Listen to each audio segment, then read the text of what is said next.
Hello friends, जय माँ बगला मुखी जय दास। यानी तीसरी बार वीडियो बना रही हूँ, वीडियो ही नहीं बन रही है। पता नहीं क्या हो रहा है, पता नहीं किसकी नज़र लगी है। लेकिन नज़र तो हमने कल हटा दी है। कल हमने नज़र ऐसी हटाई है ना कि सबकी नज़रों को उन पे डाल दिया है। वो अपने आप में बिजी रहेंगे, समझे। आज हम कुछ बोलने जा रहे हैं, उसके पहले ये बोलूँगी मैं, खामोश हूँ मैं, मत खुलवाओ ज़ुबान मेरी। खामोश हूँ मैं, मत खुलवाओ ज़ुबान मेरी। बाज़ार नीलाम हो जाएगा, मत खुलवाओ दुकान मेरी। तो इसका कहने का मतलब ये है कि हमने जो कल रात को काम किया है वो बहुत ज़बरदस्त किया हमारी टीम ने। बहुत सारे जनों का ये है कि हमें बताइए ना, हम सुल्तान जिन की सिद्ध करते हैं ना, क्योंकि यहाँ पे सुल्तान जिन से बारिश हो सकती है, सब होता है। और एक जन बोलते तुम्हारे पास सुल्तान जिन है? अरे बाप रे, मैं तुम्हारे बाप की नौकर हूँ यार, तुमने तो अपना गवर्नमेंट मुझे पगार देने आ रहा है, ऐसी बात कर रहे हो।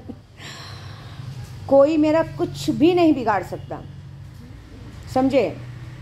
कोई मेरा कुछ भी नहीं बिगाड़ सकता। स्वामी समर्थ बाबा का हाथ है मेरे सर पे, मेरी माँ बगलामुखी का हाथ है, मेरी माँ विंध्यवासिनी का हाथ है, मेरे ख्वाजा जी का हाथ है। कहते हैं ना, क्या बिगाड़ेंगे भला मेरा जमाने वाले, मेरा दाता मेरा ख्वाजा अभी अजमेर में है। तो यही बात है कि पंगा उनसे लिया करो जो तुम्हारी बराबरी में हो। देखो, हम ना पैसों से बड़े नहीं हैं, हम इल्म से बड़े हैं। हमारे पास जो इल्म है, जो इल्म की ताकत है, वो इतनी बड़ी और इतनी मजबूत है ना कि हम अच्छों की बैंड बजा देते हैं। सच बोल रही हूँ। अभी कल की बात है, कल 9वां मुहर्रम था, ये था। मुझे बहुत सारे जगह का फ़ोन आया कि माँ आज ऐसा है तो आप चादर वादर चढ़वा लो। बिल्कुल नहीं, क्योंकि हमें ख्वाजा जी ने उसी दिन मना किया, हम सिर्फ अजमेर में चादर चढ़ाएंगे, बाकी कहीं नहीं चढ़ाना है। बाकी सब जगह चोरी चमारी हो रही है। गरीबों को खाना खिलाने से लेके चादर चढ़ाने से चोरी होती है। मैंने अब ये सोचा है, मैं जहाँ जाऊँगी, मेरा केशो होने के बाद मैं खुद जाके चादर ये सब चढ़ाऊँगी, क्योंकि यहाँ ईमान से, धर्म से सब मतलब भगवान को एकदम ख़राब बदनाम कर दिया है। ऐसा हो गया। मैं एक ही बात बोलूँगी, यहाँ का किया यहीं भरना है। किसी को अगर कोई आदमी तुम्हें फ़ोन पे बोलता है चलो इतने की कर दो, उतनी की कर दो, तुम करते नहीं तो गलत है। मैं सिर्फ अजमेर पे भरोसा करती हूँ, मेरे अहमद भाई पे भरोसा करती हूँ। आज से नहीं, बहुत सालों से मैं अहमद भाई से चादर चढ़ाती हूँ और उस बंदे ने बराबर ईमानदारी से चढ़ाया है। मैं अगर अजमेर भी गई हूँ, एक वक्त था मैं अजमेर गई, मेरे पास पैसे नहीं रहते थे, वो बंदे ने मुझसे कभी पैसे नहीं लिए, अगर नहीं भी दिए होंगे तो भी बंदे ने चादर चढ़ाया और कभी मुंह खोल के मांगा नहीं। वो एक ही बात बोलते हैं हमेशा कि बहन मैं एक दिन मांगूंगा, जब अच्छा दिन आएगा तब मांगूंगा। मेरे अंदर सब्र है। क्यों? मैं जानता हूँ आप झूठे नहीं हो, चोर नहीं हो। जब एक दिन जब ख्वाजा जी आपको हर तरह से भरपूर देंगे ना, उस दिन ये भाई आपके सामने मुँह खोलेगा, जो मांगूंगा देना पड़ेगा। ये होता है ईमान। बाकी सबने तो अपना ईमान बेच दिया है। कोई फ़ायदा नहीं। इसलिए ख्वाजा जी ने, मैंने क्या कहा था बीच में, ख्वाजा जी ने उसी दिन सबकी रोज़ी रोटी छीन ली है, सब कुछ छीन ली है। और हमें स्ट्रिक्टली मना किया है कि बिल्कुल भी नहीं, देना ही नहीं। और इनकी क्या हालत करूँगा वो मैं दिखूँगा, क्योंकि ख्वाजा जी मतलब दूसरा हज। और आपको पता है, जब वो नाराज़ होते हैं ना तो अच्छों की बैंड। बहुत सारे जन को घमंड है, एक जन को क्या लगता है, अरे हमारा इल्म है, हम भी बहुत बड़े महारथी, हमने बंदिश की है। हाँ, बंदिश से याद आया, बंदिश तो हमने तोड़ दी भाई सबकी, पूरे बॉम्बे में जितने थे हम लोगों ने कल बंदिश तोड़ी है सबकी। पहले तो हमने क्या है ना, हमने देखा कि किसी लोगों ने हमारे पे बंदिश करने की कोशिश की थी, हमारे काम धंधे पे, हमारे पैसे पे। अरे मेरे पे ध्यान लगाने से अच्छा अपने पे लगाओ ना, काम में ध्यान लगाओ। मुझ पर क्यों ध्यान लगा रहे हो? मुझ पर ध्यान लगाओगे तो अपनी मौत मरोगे। तो मैं पहले भी बोल चुकी हूँ, मैं अपनी दुनिया में मस्त हूँ। क्यों उंगली कर रहे हो? क्यों अभी कम बर्बाद हुए और बर्बाद हो रहे हो? अरे अपने काम से काम रहो ना। अरे अपने बच्चों का तो सोचो, जो गालियाँ दे रहे पीछे से, कह रहे तुम्हारी वजह से हम बर्बाद हो रहे हैं। अपने में रहो, क्या ज़रूरत है मुझ तक आने की? हाँ, ये शर्म आनी चाहिए जिसको भी मैं बोलूँ। एक जन तो हमारे पास बता रही, एक जन का हमारे पास सबूत है। एक जन तो कहते हैं ना, सब कुछ करने के बाद भी, खाना वाना सब बांटने के बाद भी, एक 4 जन से पैसा लेके एक जन को वीडियो बना के भेजा, और ऊपर से उसमें भी ज़बरदस्ती। हम उसमें कुछ नहीं करेंगे, हमारा काम है देना, बाकी का काम है खुदा उनको सज़ा देगा। बोली ना, ख्वाजा जी ने सज़ा दे दी है, 10 सितंबर मुकर्रर कर दिया है। उसके बाद अगर वो बंदा भी अगर उन्हीं भिखारियों की लाइन में नहीं खड़ा हुआ, चाहे कोई भी औरत हो चाहे आदमी हो, मैं सबके लिए बोल रही हूँ, नहीं खड़ा हुआ, उस दिन मेरा नाम बदल देना। क्योंकि मैंने नहीं, ये ख्वाजा जी ने दिया है दंड। मुहर्रम में बोल रही हूँ, झूठ नहीं बोल रही हूँ, देख लेना। अब मैं जानती हूँ, मैं जो बता रही हूँ वो सबसे बड़ी चीज़ होने वाली है। दूसरी बात, कल हमने बहुत बंदिश तोड़ी है। कल हमने ऐसी बंदिशें तोड़ी है ना कि क्या बोले। जब बंदिश तोड़ने का मामला है, क्योंकि देखो मैं तो कैसे हूँ ना, मैं अच्छे गोडाउन का, कहीं भी कैसा भी, मेरे को कहते हैं ना जंजीरा मंत्र आता है, हनुमान मंत्र, काली मंत्र, हर तरह का मंत्र। और मेरा एक ऐसा मंत्र है मेरे पास जो मैं आसानी से कुछ ही घंटों में, कैसे भी गोडाउन हो, कैसी भी कढ़ाई बांधने, कढ़ाई का बंदिश हो, कोई ऐसी भी बंदिश में तोड़ सकती हूँ। इस मामले में मैं बहुत बड़ी चोर हूँ। कल हम लोग ने ऐसी ऐसी बंदिश तोड़ी है ना कि अच्छे अच्छों की हड्डी टूट गई है। लाखों रुपए खर्च करवा के बंदिश करवाई गई थी, सारी बंदिश खत्म कर दी, सारी बंदिश। और दूसरी बात ऐसा कर दिया है कि अब बंदिश करके बताओ, कितनी भी बंदिश करो, खत्म सारी रोज। अभी आज ही कुछ ही घंटों में ही नुकसान होना शुरू हो जाएगा, पता चल जाएगा। बीमारी आएगी, अचानक से हॉस्पिटलाइज होना पड़ेगा, लाखों रुपए खर्च होंगे। बुरा करोगे बुरा मिलेगा, मैं झूठ नहीं बोलूँगी। मेरे पास तो अभी है, हमारे रे रोड पे भी हमारे वसीम भाई हैं, बहुत सारे जन हैं, एक टोपी वाले भाई हैं, है 2-4 जन जिन लोगों को ऐसा नहीं, वो लोग भी हैं लेकिन वो ईमानदारी से हैं। मैं झूठ क्यों बोलूँ। मैं बीच में 7वें महीने से वहाँ जाना बंद की हूँ, तो वहाँ खाने के जो गरीबों को खाना वाना खिलाए, वहाँ पे भी हमें कुछ लेन देन बाकी रहता है, देना रह रहा है। क्योंकि मैं जब वहाँ जाऊँगी तभी करूँगी ना। तो भी उन लोगों के दिमाग से यही निकलता है कि नहीं दीदी, आप बिंदास पहले अपनी सेहत का ध्यान रखिए, लॉकडाउन है, अब हमको पता है, आप जब भी आएंगी हमारा सब काम शुरू होगा। मैं फिर से गरीबों को खाना खिलाना, हमें पूरा भरोसा है आप पे कि आप जब भी यहाँ शुरू करेंगी आना, फिर से हमारे गरीबों का खाना शुरू होगा। और ये वादा है मेरा, केस शो होने के बाद मैं फिर रोज़ तो नहीं पाऊँगी, लेकिन हर जुम्मे वहाँ ज़रूर जाऊँगी नगाड़ा लेने और गरीबों को खाना खिलाने। क्योंकि गरीब, वहाँ मेरी बहुत सारी सहेलियाँ हैं, देखे थे ना, बहुत सारे लोग वेट कर रहे हैं। लेकिन जिन लोगों ने गलत किया ना, उनको उनकी सज़ा मिलनी है, ये बात पक्की है। गलत करोगे, गलत का सज़ा गलत ही मिलेगा, ऐसा होता है। बात क्या है, आप गलत करो मत। एक ने अपने ऐसी ऐसी बंदिश कराई थी कि शरीर के अंदर तक ऑपरेशन करवा के बंदिशें डाली थी। हमने सारी बंदिश तोड़ दी।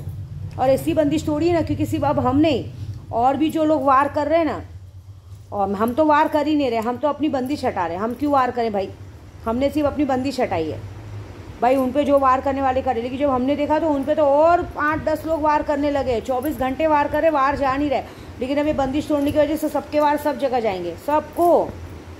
अरे हमने तो एक औरत की बंदिश तोड़ी है। हाँ, उसको पूछूंगी मैं कल कैसा रहा ख्वाब में। हम तुम्हारे ख्वाब तक चले गए थे, क्या करें। दिन भर हमारे बारे में सोचती रहते हो ना कि क्यों हमारे पीछे पड़ी है, क्यों। मेरे पीछे पड़ने से पहले सोचना चाहिए था ना, गलत तो पहले मेरे साथ हुआ था ना।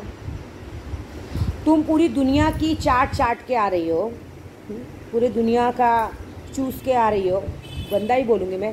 तुमको तब अच्छा लगा, और जब हम मतलब खुद करो तो चमत्कार करें, हम वर्क करें तो बलात्कार। हमने तो प्यार किया था, हमारे प्यार के बीच में आने की क्या ज़रूरत थी। जैसे चलता था चलने देना चाहिए था ना। हाँ, खुद की गलती एक्सेप्ट नहीं करना, गंदगी भी गंदगी। सोचा क्या था, कौन पकड़ेगा। अरे पहली बात तो भगवान ने शक्ल अकल ही नहीं दी है, ये शक्ल अकल भी वो बाबागिरी में की है। तुम्हारा साथ देने वाली तुम्हारी माँ है, उसकी हालत भी बिगड़ेगी। देखो ना, इस बार रक्षाबंधन में बहुत बड़ा गिफ्ट है, इस बार इतना अच्छा गिफ्ट है, देखो जाओ तो सही। इस बार तुम्हें इज्जत ही नहीं मिलेगी, वो जाना ही व्यर्थ है, जाके आना ही, मतलब जाने के बाद इतनी ओछी नज़रों से देखा जाएगा, एक अलग नज़र से कि, क्योंकि कौन देखेगा मैं नाम नहीं बताऊंगी, लेकिन बहुत ओछी नज़रों से देखा जाएगा। ना वो इज्जत मिलेगी, ना वो प्यार मिलेगा, ना कुछ मिलेगा। और एक काम में जो माँ लोग साथ देती ना, उनका तो और बुरा हाल होने वाला है। देखो बुखार चालू हो गया, बीमार पड़ेंगे अब 2 दिन में। ये गलत करती है ना, अपनी बेटियों को ये सिखाते हैं कि वहाँ का बाल जला के खिलाओ, डेट का कपड़ा जला के खिलाओ, हाँ, शमशान की मिट्टी डाल के खिलाओ, नॉनवेज में खिलाओ। शर्म नहीं आती है। अपनी बेटी को ये सिखाते हैं। मुझे तो लगता है बेटी से ज़्यादा माँ ही एक्सपर्ट है। बुरा नहीं माना, मुझे माँ के लिए कुछ बोलना नहीं है, लेकिन ऐसा नहीं करना चाहिए। अगर हमारे बच्चे गलत करते तो उनके डांटो।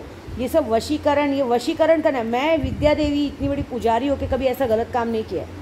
खाना, अनाज के लिए लॉकडाउन में लोग रास्ते पे रो रहे थे, उसके साथ गलत चीज़ कभी नहीं करना चाहिए।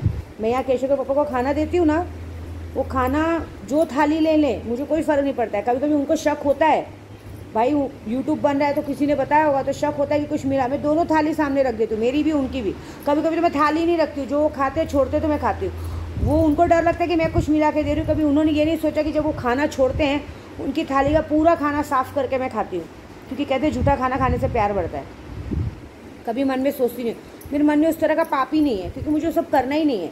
अनाज के साथ अपमान जो औरत करती है ना, उस औरत को जहन्नुम में भी जगह नहीं मिलती है, ये पक्का है एकदम बॉडी में। और मैंने जो नमक वाला काम करते हैं ना, और परसों होने वाला है, परसों क्या, हाँ कल रात को ही नमक वाला काम फिर से शुरू होने वाला है।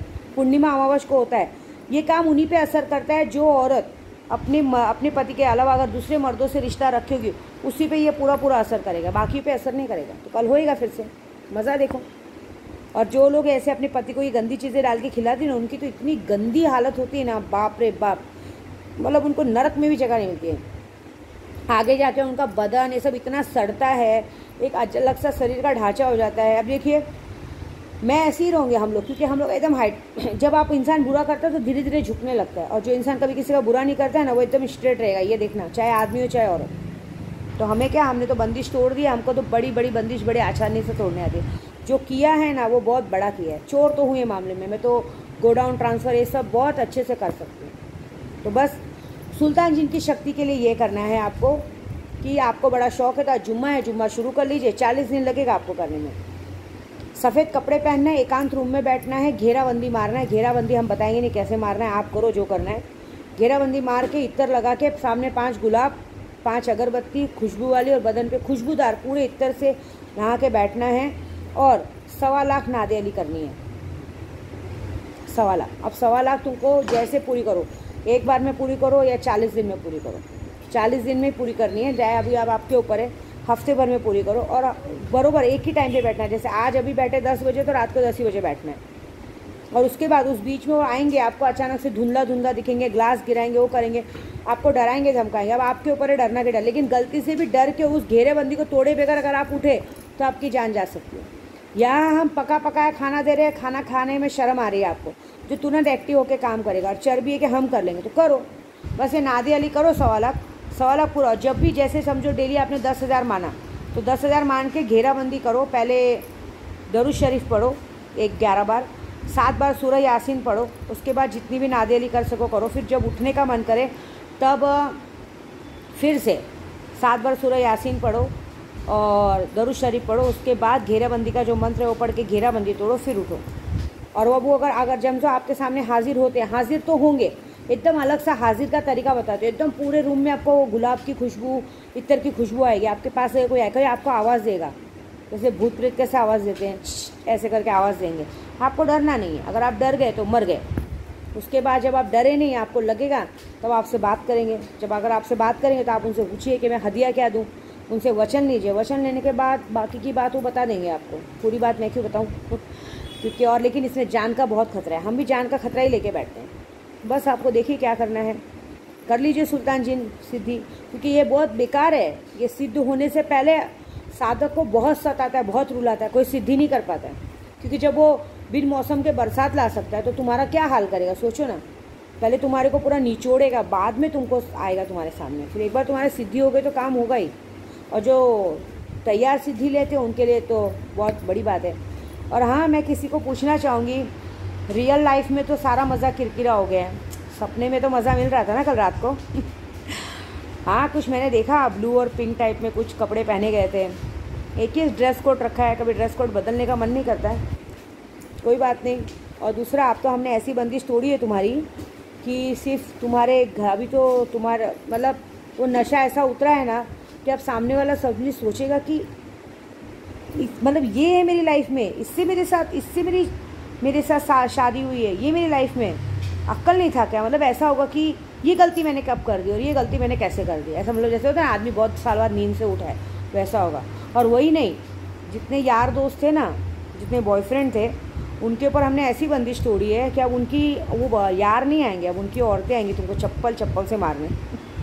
मज़ा दे। बंदिश तो तोड़ दिया, अब क्या करें। बंदिश तोड़ने के बाद यही होता है कि जितने लोग जो तुम्हारे पर ताक लगा के बैठे हैं, जिनको शक था, अब उनको अचानक से एज ए प्रूफ मिलेगा, अचानक से कहीं से भी उनको प्रूफ मिलेगा कि भाई हमारे आदमी के साथ इसका इतना दिन तक था। फिर वो जो सज़ा देंगे उसके लिए तैयार रहो। बस भागने से नहीं भागेंगे, क्योंकि हम खुद शक्तियाँ हैं। मरने के बाद हम खुद जिन परी बनने वाले हैं। तो अब कहाँ तक भागोगे और कहाँ तक हमसे बचोगे। आप हमसे भाग सकते हो, हमारी नज़रों से कहीं नहीं भाग सकते। तो बस wait and watch and best of luck. इस बार का बहुत रक्षाबंधन का गिफ्ट तुम्हें बहुत अच्छा मिलने वाला है। जय माता दी।